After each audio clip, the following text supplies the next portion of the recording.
ঘড়ির কাঁটায় বাজে 4:30 আর এই যে দেখতে পাচ্ছ আমরা বেরিয়ে পড়েছি রাস্তা হাঁটতে। আর কতটা পরিষ্কার হয়ে গেছে দেখতেই পাচ্ছ, 4:30 সময় পুরো সকাল হয়ে যায়।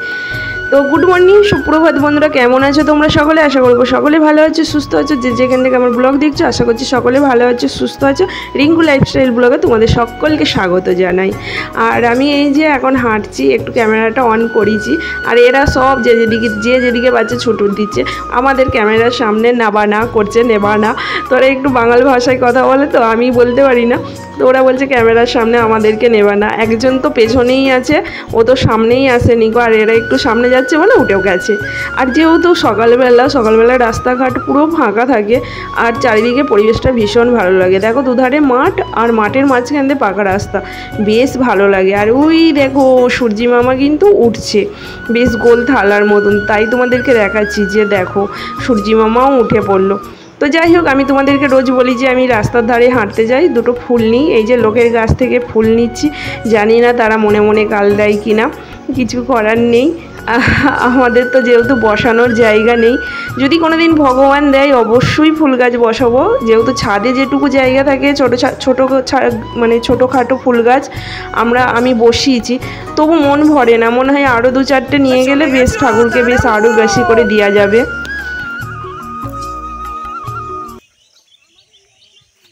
ওরা সেই বারবার একই কথা, আমাদের নামা না কিন্তু। ঘুম থেকে উঠতে না উঠতেই পাগল হয়ে গেছে, ক্লিপ খোল ক্লিপ খোল ক্লিপ খোল, পাগল হয়ে গেছে। না দিয়েছিল কি হয়েছে? এতক্ষণ মটকা মেরে পড়েছিল, তাহলে 7:30 বেজে গেল, ওঠবার নাম নেই। না না ক্লিপ দেবো না, পেঁচি। এই যে চুলে ক্লিপটা দিয়েছি বলে টেনে হিঁচড়ে নিয়ে নিচ্ছে। এই আসবি না, এত বদমাস কেন তুই? আবার শুয়ে পড়লো।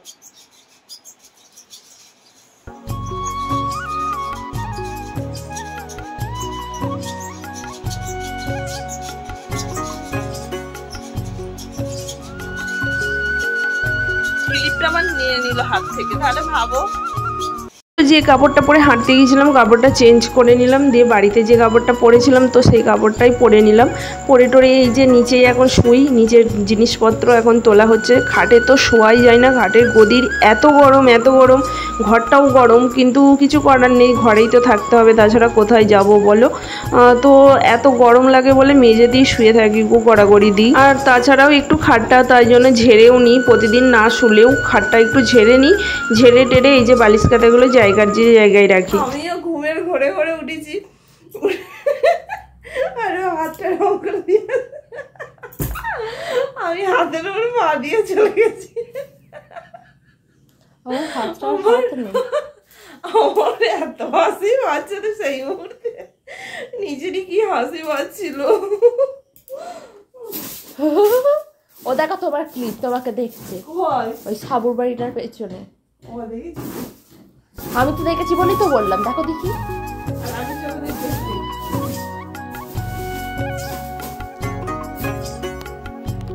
আমি ক্যামেরাটা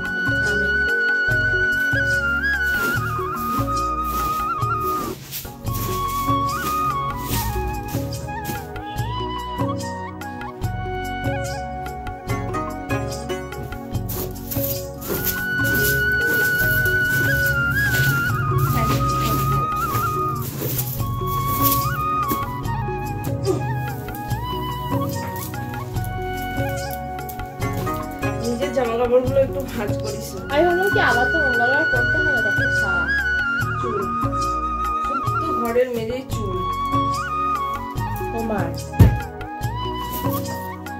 আবার পড়তে হবে বলে মানুষ একটু ভাঁজও করে রাখে। পড়তে হবে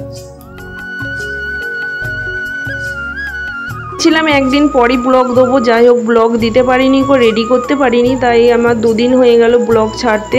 তো যারা আমার সাবস্ক্রাইবাররা আছো তোমরা একটু মানিয়ে নাও, আমার ফোনের সমস্যার জন্য, আবারও বলছি ফোনের সমস্যার জন্যই আমি ভিডিও রেগুলার দিতে পারছি না। তো খাট গোছানো হয়ে গেছে দেখো, এখন দিয়ে নিচ্ছি ঝাঁট। আর আজকে একাদশী আছে, নির্জলা একাদশী জানো তো। তো নির্জলা থাকতে পারবো না যেটা বলে লাভ নেই, তবুও একাদশী যখন শুরু করেছি তখন 12টার পর আমি খাবারটা খাবো। তো এই দেখো ঝাঁট দেওয়া হয়ে গেছে, এখন মুছে নিচ্ছে। আর আমার মেয়ে আমাকে এখন ওখান থেকে রাগাচ্ছে বসে বসে, ক্যামেরাটা ধরে বলছে মা তোমায় যা লাগছে না কি বলবো, মুটু মুটু লাগছে তো কেমন একটা লাগছে, আমাকে এরম করে করে বলে রাগাচ্ছে। তাই আমি মেয়েকে বলছি দেখ আমি মোটু তো ছিলাম না, তুই হওয়ার পরই মোটু হয়ে গেছিস, নাহলে বিয়ের আগে আমি কি সুন্দর ডুগু ডুগু ছিলাম। তো যাই হোক এখানে মুছে নিয়ে এখন ভাত চাপাবো, কর্তামশাইয়ের জন্য ভাত করব। আর ভাত করে তারপর যাই মাকে একটু জ্বালিয়ে যাচ্ছে।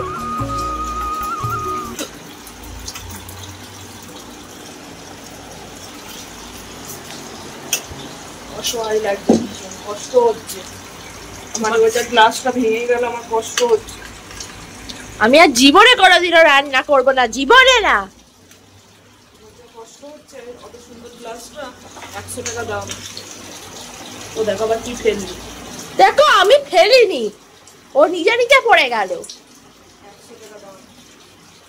তোমাকে আমি আগের দিনই বলেছি মা মায়া করতে নেই, মায়া ত্যাগ করতে শেখো, বড় হও বড় হও, এখন ছোট থেকো না। পিঠ চাপড়ে কথা বলবি।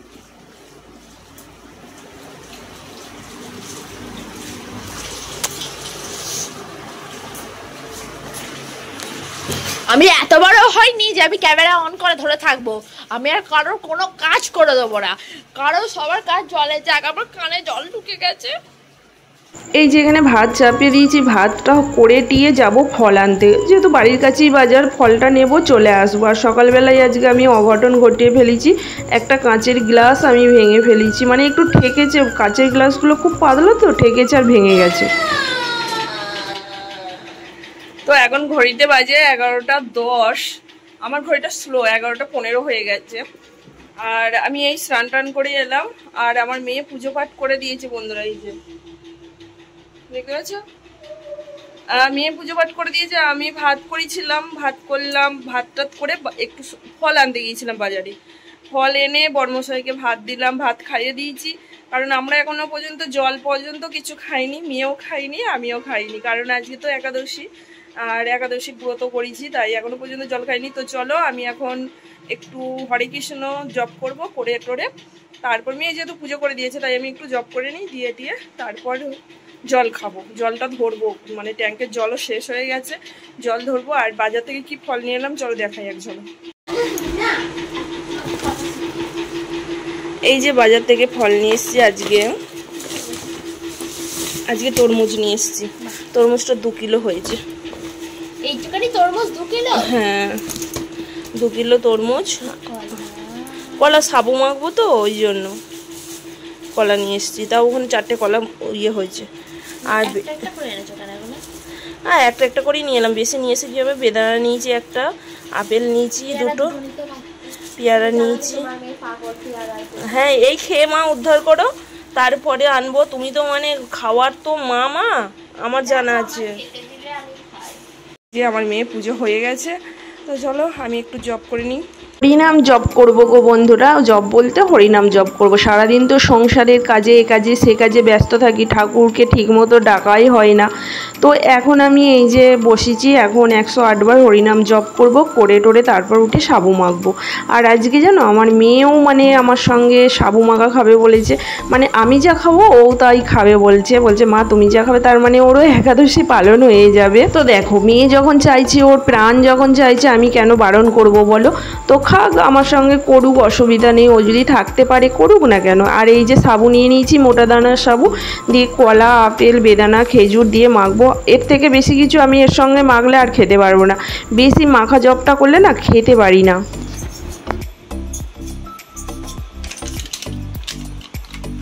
আমার অপছন্দের খাবার সব থেকে বেশি, আমি যেটা পছন্দ একদম করি না, না আমি পেয়ারা পছন্দ করি। হ্যাঁ হয়, আমার ভালো লাগে না খেজুর খেতে, আমার খেজুর দেখলেই মনে হয় খেজুর খেলে গায়ে গ্লেস আছে, দরকার নেই গ্লেসের, আমার ভালো লাগে না খেতে, আমার ওটাকে দেখলেই আমার গা গোলায়।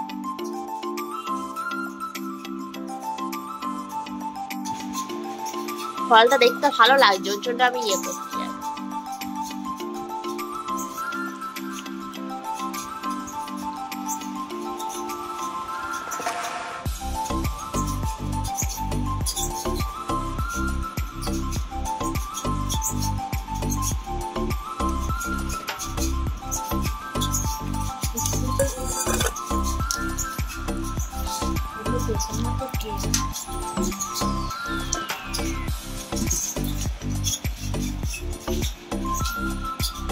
কি ভালো লাগছে দেখতে।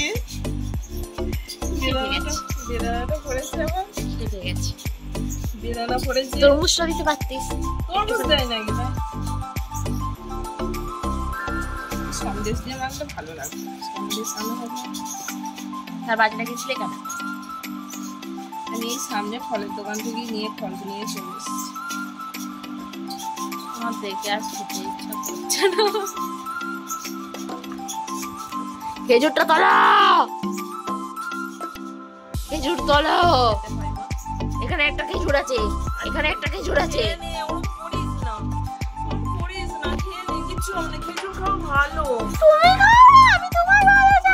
দেখো দুপুরবেলা সাবু মাখা খাওয়ার পর না মানে শুয়ে ঘুমিয়ে গিয়েছিলাম গো বন্ধুরা। তো এখন বিকেল 4টে বাজে, তো এখন কাটছি ফল, একটু ফল কাটা খাবো, কারণ এখন মেয়েও খাবে, একটু খিদে খিদে পেয়েছে। তাই এই যে তরমুজটা এখন কাটছি, তরমুজ, আপেল আর বেদানা, পেয়ারা যেগুলো আছে। আসলে খেতে কিছু তো একটা খেতে হবে।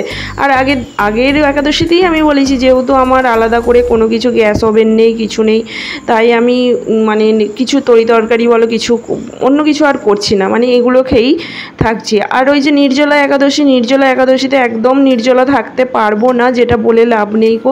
থাকতে পারলে আমারই পুণ্যি হয়, কিন্তু থাকতে পারবো না। আর রাতে এই যে ছানা এনে দিয়েছে বড়মশাই, তো আমি ছানা খাচ্ছি, আর মেয়ের জন্য এই যে সন্দেশ এনেছে। মেয়ে সেই সন্ধ্যাবেলা থেকে বললো সন্দেশ খাবো, তাই একটু সন্দেশ এনে দিয়েছে। ছানা আর সন্দেশ খেয়ে রাতটা আমাদের কেটে যাবে, ব্যাস। পরের দিন আবার মানে মহাপ্রসাদ খেয়ে উপোস ভঙ্গ করবো, স্নান টান করে পুজো পাঠ করে মহাপ্রসাদ খেয়ে উপোসটা ভঙ্গ করব। আর এই যে এখন ছানা খাচ্ছি, অনেকটা পরিমাণে ছানা এনেছে, তো খেয়ে পেট ভরেও যাবে, অসুবিধা হবে না কো।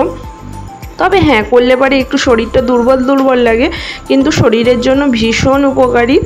আর এখানে আমি কি বলছি জানো তো, নির্জলা একাদশী গাড়া করবো, জানি না যারা পারবে তারা করবে অবশ্যই। আর আমি এই সংসারে কাজকর্ম করে আমি নির্জলা একাদশী করতে পারবো না, তাই আমি এই ফল ফুল এটা ওটা খেয়েই নির্জলা একাদশী। এরা নির্জলা নেই। হ্যাঁ নির্জলা নয়, তবে একাদশী ভালো নেই, কি করছি একাই খাচ্ছে।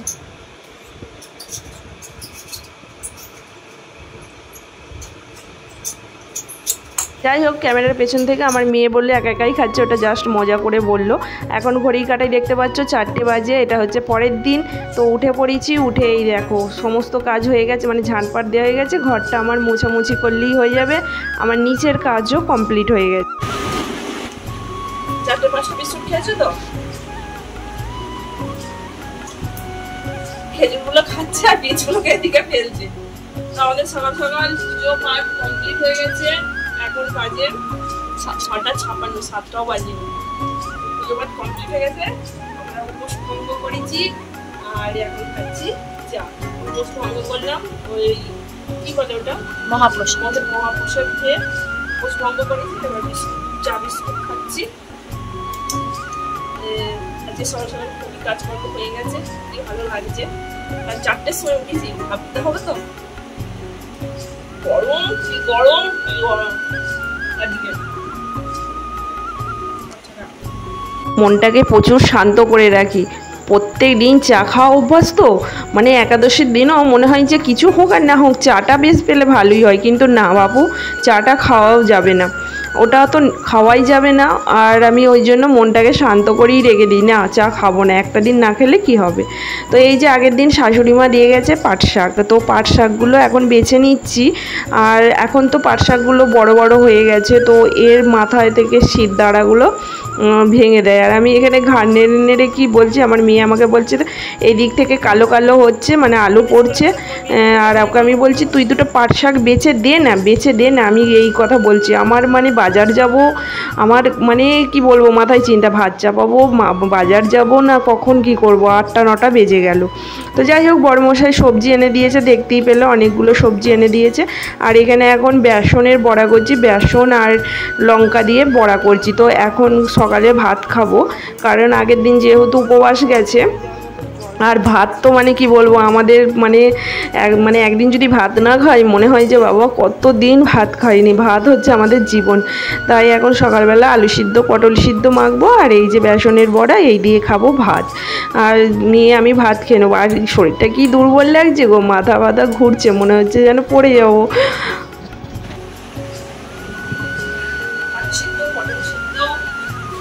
বেসনের বড়া দিয়ে ভাত খাওয়ার পর আর ইচ্ছা হচ্ছে না, আর রান্না করি তো করে ইচ্ছা হচ্ছে না।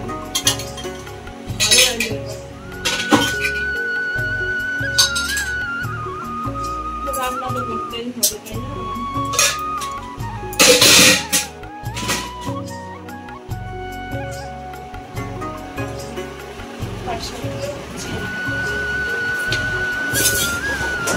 তো বন্ধুরা, দেখতেই পেলে আমি সংসারের কাজকর্ম কিভাবে গুছিয়ে করি সেটুকু তোমাদের সঙ্গে শেয়ার করলাম। আর এই যে পাট শাক ভাজছি, কাঁকরোল ভাজছি, আর করব কচু আলু বেগুন বড়ি দিয়ে তরকারি। আর খাওয়া দাওয়ার পর আর ইচ্ছা করছে না রান্না করতে, তবু জোর করে আমাদের রান্না করতে হবে। কারণ হচ্ছে কি, ঘুম পাচ্ছে, সেই ভোর 4টের সময় উঠেছি, আর ভালো লাগছে না, মনে হচ্ছে এবার একটু শুতে পারলে বাঁচি। তো এই দেখো রান্না করছি, করতে করতে চলে গেল কারেন্ট। এখন ঘড়ির কাঁটায় বাজে 11টা। তো কারেন্ট চলে গেছে, ভূতের মতন হয়ে গেছে। আর আমার তো ঘরে জানালা নেই, রান্নাঘরে, তাই দেখতে পাচ্ছ কি অবস্থা। এখন ফোনের লাইট জ্বেলে রান্না করতে হবে। এলাম, ও মা করে চেঁচি উঠলো। আমি বলছি কি হলো রে বাবা, ছুটে ছুটে আসছি সিঁড়ি দিয়ে, ওরম করে চেঁচি উঠলো। হ্যাঁ মরে গেছে, তুই যা পুরো আগে যা। দিয়ে ছুটে ছুটে এসে দিয়ে ও মা বলছে কারেন্ট নেই, কারেন্টটা এনে দাও। সেই 11টার সময় কারেন্টটা গেছে, 1 ঘন্টা হয়ে গেল। আর আমি তো সেই থেকে বসে থেকে 11:10 বস থেকে আমি 11:10 তুই ঘড়ি দেখেছিস? ও ঘড়ি দেখেছে, 11:10 গেছে। আর আমি সেই মিক্সারে মশলাটা করা হয়নি, আর বসে থেকে আসবে করে 1 ঘন্টা হয়ে গেল। দূর, আমি জিরে গুঁড়ো ধনে গুঁড়ো দিয়ে মশলা দিয়ে কাঁচা লঙ্কা ছিঁড়ে দিয়ে তরকারি করে দিয়েছি, যা হবে হবে খেতে। শুধু তরকারিটাই বাকি ছিল। ভাবলাম যে আজকে 4টের সময় উঠেছি, তাহলে সকাল সকাল রান্নাবান্নাটা সেরে, ভালো হবে, দারুণ হবে দেখবি, রান্নাবান্নাটা সেরে একটুখানি শোবো, ঘুম দেবো, সেগুড়ে বালি। ভগবান, কারেন্টটা এই দুপুরবেলা যদি কারেন্ট নিয়ে নেয় কি অবস্থা হয় বলো দেখিনি। হ্যাঁ, একে তো গরমে এসি টেসিও নেই, গরিব মানুষ, তার উপরে আবার এই কারেন্ট, চলে গেলে ভালো লাগে বলো? তো চলো, কারেন্ট চলে গেলে তো এসিও বন্ধ হয়ে যায়।